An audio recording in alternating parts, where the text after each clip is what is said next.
Hey,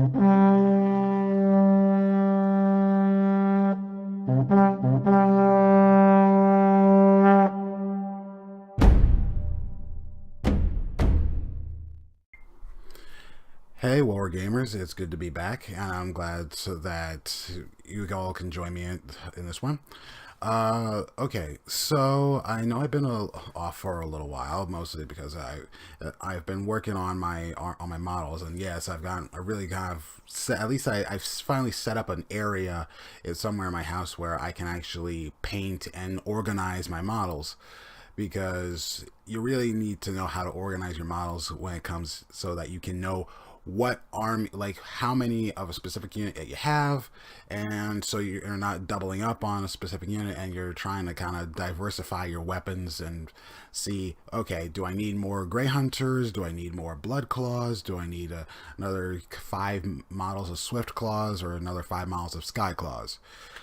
And basically, at the end of this video, as it attached, is going to be another video of me that I record on my phone, so that kind of shows the progress that I've made on a lot of my models.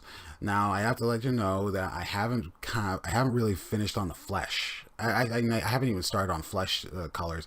I'm mostly doing the armor right now and trying to do details with gold, and also trying to kind of get that right color for the pants on my wolf scouts. But so far, let's talk about, and I have to apologize in advance. I do say the words "so far" a lot because it kind of keeps my mind going. Okay, so in recent news, I've seen some updates in a lot of Age of Sigmar, and believe me, I'm glad a lot of people are really getting into Age of Sigmar, especially, and because I like the lore. I just finished I finished reading the Soul Wars, and the story is great. I love how they fleshed out the story, and it kind of shows what Games Workshop has really been pushing, and they're really trying to kind of flesh out these stories. And I know a lot of people are still hung up about fantasy battle, but you kind of have to accept that Age of Sigmar is just as good. I know, but the thing is, like, it's just a few years old. It's just a few years old, and the story is that there's a lot of peril in it, even with the so-called Sigmarines. And I like what they're, and actually, in a way, I kind of see Age of Sigmar as a test bed for potential things that can happen in 40k. Like, we've had the recent Vanguard Space Marines that have popped up in the Sigillus Ablaze. And what they also have is, and that kind of, like, you had the Vanguard Stormcast, who are like, oh, we're gonna conduct guerrilla warfare miles away from the main force and trying to harry and harass. And I have to say, I took a look at the rules for the eliminators. No, not the eliminators, the suppressors. The suppressors are perfect for a Space Wolf army.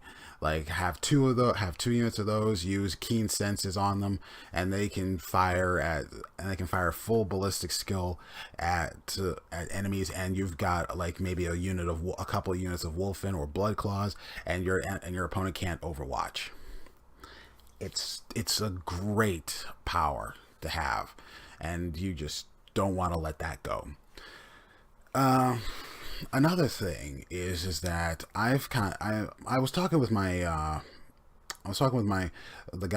manager of my Warhammer store recently, a few days ago, and we were talking about how how Games Workshop should try to prevent this massive soup mix of, okay, I'm going to use, I'm going to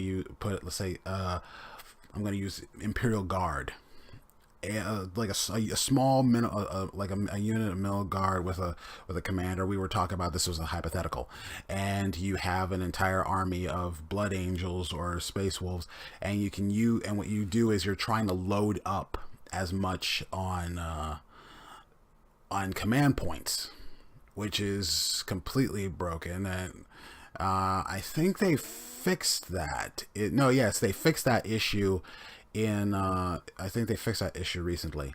Um, what was it? I think it was actually. I think it was actually on the form of allegiances. Now, yes, we have allegiance in Age of Sigmar. There are allegiance abilities they kind of function as kind of like chapter tactics or company abilities. What I keep thinking of is that if they can kind of make it a little deeper, uh, say with Space Wolves, you have the possibility of creating an army. It's like an entire Space Wolf army. They get more. Basically, what happens if the more you focus on building a Space Wolf army, the more powerful that army can become, compared to kind of equal that if you're trying to make a soup mix of different Space Marine chapters or Imperial keyword chapters or Imperial keyword armies. So it's kind of like, where are you? So how deep do you want this to go? One thing I kind of want deep that would really make it pretty deep is that the use of specialist detachments. Like, you can't use a specialist detachment if you can only use a specialist detachment if your entire army is this sub faction. And actually one interest, and I like that specialist detachments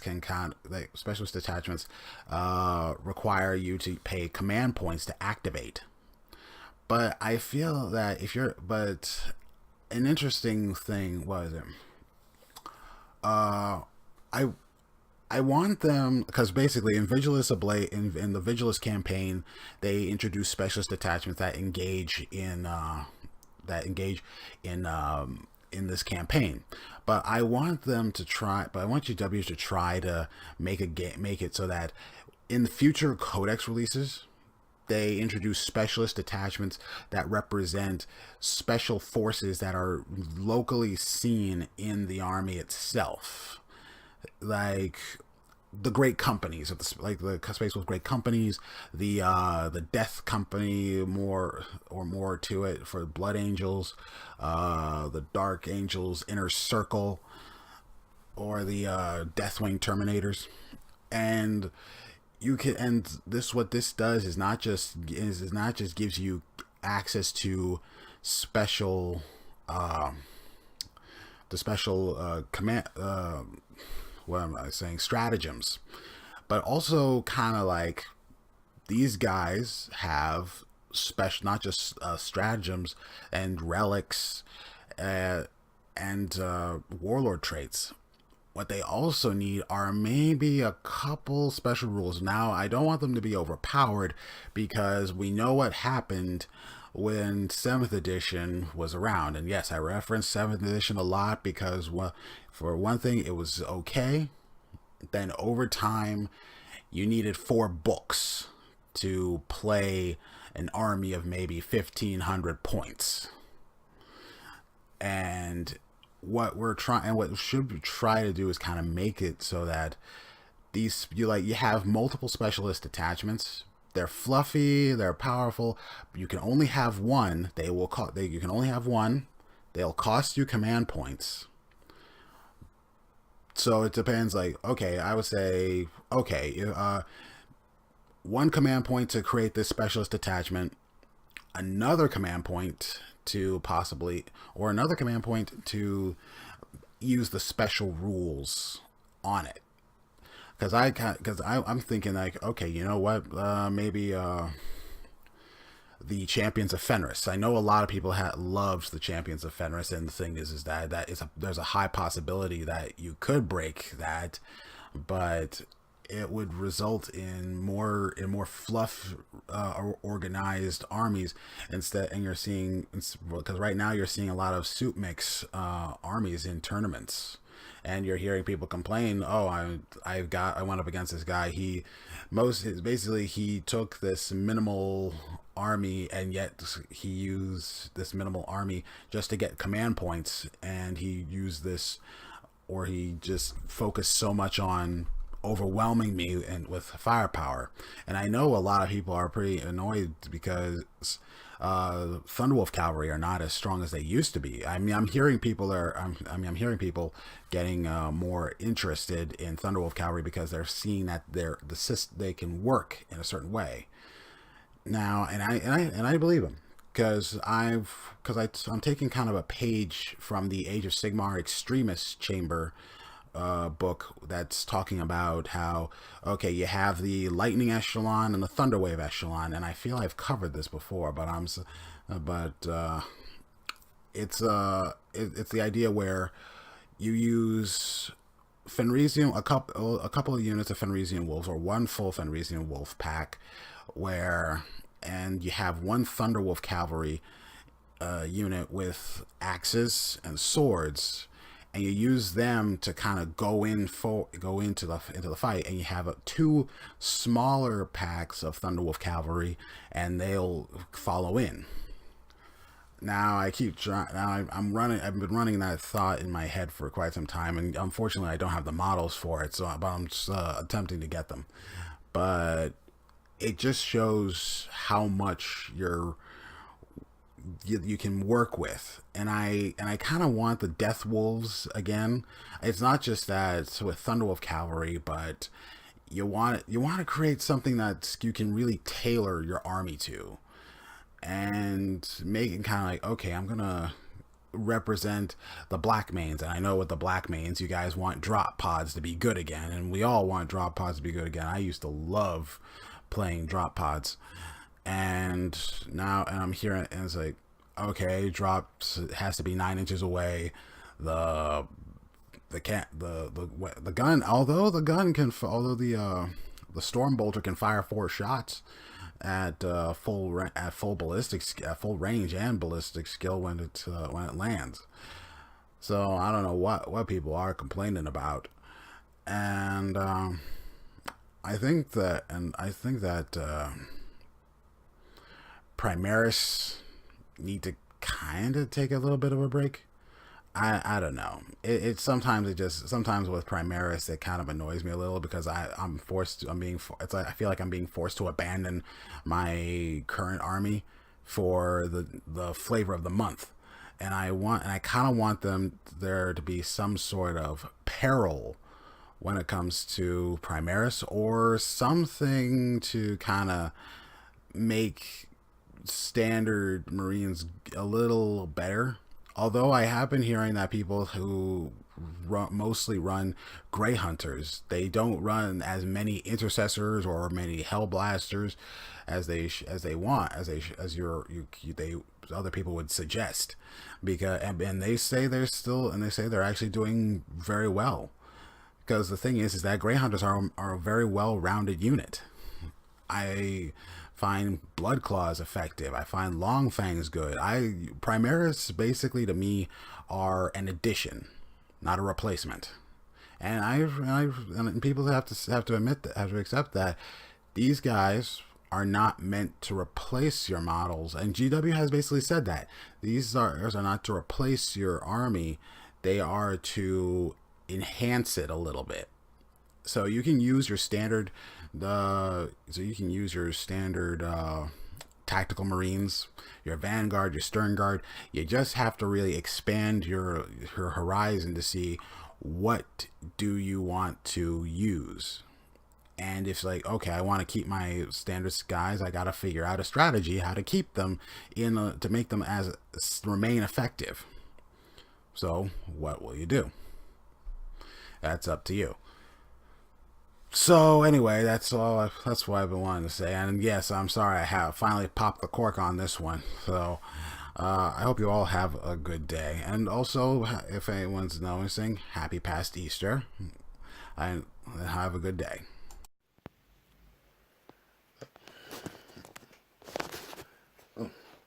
Hey everyone. I hope you're seeing this pretty well. So I know I haven't posted a lot, but so far this is most of my army right now. So far, I'm just really getting back into painting, and right now, and also I'm working on this guy, Logan Grimnar. I'm not working on him entirely working on him just yet. I'm still trying to assemble some things. And here is my Swift Claw. No, not my Swift Claw. My Sky Claw unit. Right now, I'm not also working on my computer desk. So, and if you're not seeing a computer, well, that's because I have my laptop somewhere else. So far, I'm almost done. Well, not almost done. I've got the armor. I'm getting the armor all painted up, and what I'm going to try to do is I'm going to start working on the extra details. I'm working on the weapons as well to kind of give the details some life. Oh, I hope that's not bending too much. I might have to, yeah, that's good. But what I'm doing right now is just getting the armor done. This one that I'm very proud of. I got some help from one of my college friends. Well, she was this is what I used for this one is some Balthazar gold, and I gave it a little wash of Agrax Earthshade, so to give it kind of a nice detail. And I kind of wanted to work on some of the leg work right here to kind of give it some work. I mean, I know this one's not completely done. Also, like some years ago, I decided I was going to magnetize. So I magnetized a lot of my Terminator parts. But this, I only magnetized 5. Hold on. Oops. This is, now be prepared to be scared. This is one of my redeemable models. This was when I was trying to strip the paint off of it. I know it's not pretty to look at, but it actually kind of is one of the best survivable ones. I know it took a lot of damage, but it's solvable. So currently I have so I've basically got almost 15 Wolfguard Terminators, and I've got my scouts. I'm still working on the pant legs. I'm still working on the pant legs, but I'm going to be getting on those too. And I'm going to be getting the wash into the recesses. What I've discovered recently is that it's okay to one of my ideas is that just even if you're using Mechanicus Standard Gray, which was shown on the how to paint make Battle Ray Space Marines. I think is I haven't even used this yet. I'm basically using up what's left of my Fang paint, and what I'm doing is I'm applying a full body wash while on the base paint, so that I can get a clear look on the detail of how I'm going to be. And then I'm going to dry brush with some rust gray. Now I might have to get some more rust gray because I basically accidentally left this open for more than a day. So, but it's still good. It still has some life left in it. So here's one of my Thunderwolf Cavalry. Now my Thunderwolf Cavalry I wanted to try earlier. It was basically this was before I started trying to hone my painting skills. I've got 3 Thunderwolf Cavalry models right here. I know they don't have their riders on, but I've got this guy mostly painted up. I just have to really get that his face and his power fist. So, And where happened to the other one? Hold on. I think I might have. Ah, here he is. This is. He's a work in progress right now. He doesn't have his arms yet. He doesn't have his head. He doesn't have his backpack. He's going to get a storm shield on him, and this was going to be part of my. It's going to be the kind of the start of my. Well, all three of these are going to be the start of one of my strategies of utilizing six. No. Yeah, no, not. Six, yeah, 12 Thunderwolf cavalry as a breakthrough, kind of like an extremist chamber chapter. So I've been kind of a little busy of redoing some of the base work. So because I've had a lot of these models since 2011, and I've never, and it's like I'm just really I'm really getting them painted now. So I need to organize. So far in my mind, I have 2 full packs of Grey Hunters, and I have 1 full pack of Blood Claws, and I'm thinking of creating another unit of full on Blood Claws. And also I have a pack of Swift Claw Bikers. Now, I don't have an attack bike, so I'm still working on that. And I have a full 15 pack of Fenrisian Wolves in my arsenal. So I know I'm not full with the intercept. I know I don't have any Primaris units whatsoever. I was thinking of getting some aggressors and some Hellblasters. But I mean, I'm trying not to be a traditionalist. I know that a lot of changes are coming, but these guys, if you've been working on having these guys and you love to play the game and you love to collect them and also like to play them, you gotta try and find ways on how to use them. I mean, I'm just wanting to keep a lot of these guys. I mean, I want the Primaris to be an addition, not a replacement for my army. So I hope you guys like my army. I like this guy. I like this guy so much. I'm going to be working on his cloak. I'm going to be working on his storm bolter. This one is going to be part of my idea of utilizing 2 units. I mean, not 2 units, 2 models with a pair of with a pair of wolf claws to try and kind of be the anti-infantry keystone to a storm shield force. But anyway, I hope you enjoyed this look into my army, and I know you guys have been wanting to see it. So here it all is. Well, most of it anyway. I haven't pulled out. Oh wait, hold on. This is my Stormfang gunship. I'm still working on it.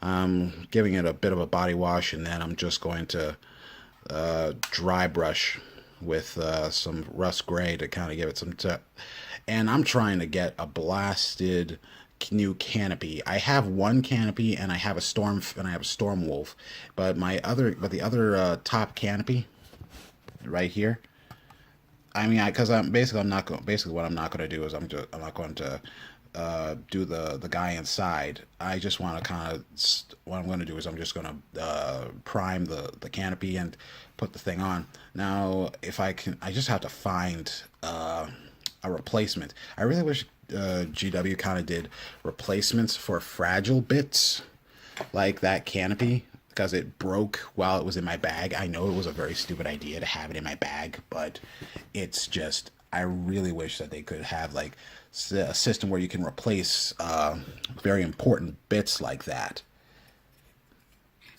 Because it's hard to refine. And it's like you've got to go to a bit site to get them replaced, and it's not fun. So I hope you enjoyed this, and I hope you all like my army. I think it's gonna be effective in some cases, but it's something. Have a good day.